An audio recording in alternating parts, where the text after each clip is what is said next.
Hi, welcome to another video from Belly Dance with Tahira series, and today we will be dealing a movement that is called a hip lock. And basically you can say it's an accent in your hips down, and it's kind of contradictory to the accent up with which we were dealing last week. If you missed this video, here is the link to this lesson. You can check it and compare and even train and exercise these movements one by one to really see the difference. But anyway, we start with our basic position. So feet are parallel, located underneath your hip bones. Your pelvis is a little bit tucked in. Belly is long, the chest is open as usual. And a key to success in understanding this movement is to really understand how your body weight works along with your knees. So what's going on in here? You take your body weight to your right leg, and then left leg is free, so all the body weight is on your right leg. And now you bend your right knee. So what's happening is that your side is opening and your hip goes down. Then you change your body weight to the left, so right leg is completely free, and you bend your left knee, so the left side is opening and the left hip goes down.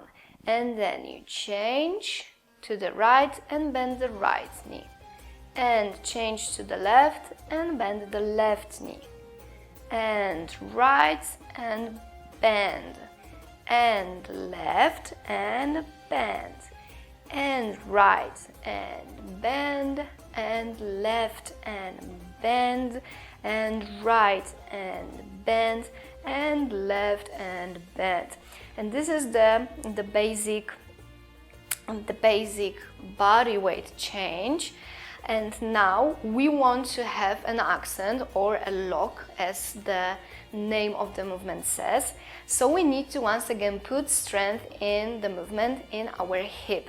So instead of just swaying and changing the body weight along with our knees, we put strength and make an accent. Trak, trak, trak, trak, trak, trak, trak, trak. And what is also important, don't forget about your tail of course, but what is also important is now you want to isolate your upper body, so you don't sway from right to left with all your body.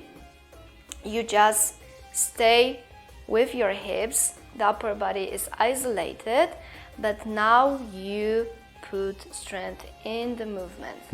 1, 2, 1, 2, 1, 2, 1, 2, and your hips are going down, down, down, down, down, down, down, down, down, down, down, down, down, down.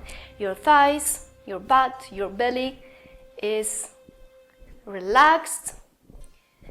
The accent is causing a kind of a vibration in your body, and that's correct of course. And the direction of your hips is down, down, down, down. And it's all about where your body weight is. Down, down, down, down, down, down, down, down. 1, 2, 2, 1, 2, 1, 2, 1, 2, 2, 1, 2, 1, 2, 1, 2, 1, 2, 1, 2, 1, 2. So don't misinterpret this movement, because normally we want to do something that is more natural for us, so we are starting to go up when we do this a couple of times. And when you stop think about the body weight, you instantly start to go up. So look, the accent up, the one from the previous lesson, up, up, up, up, up, up, up, up, and accent down, down, down, down, down, down. The hips are going a little bit diagonal, but down. I hope you can see the difference.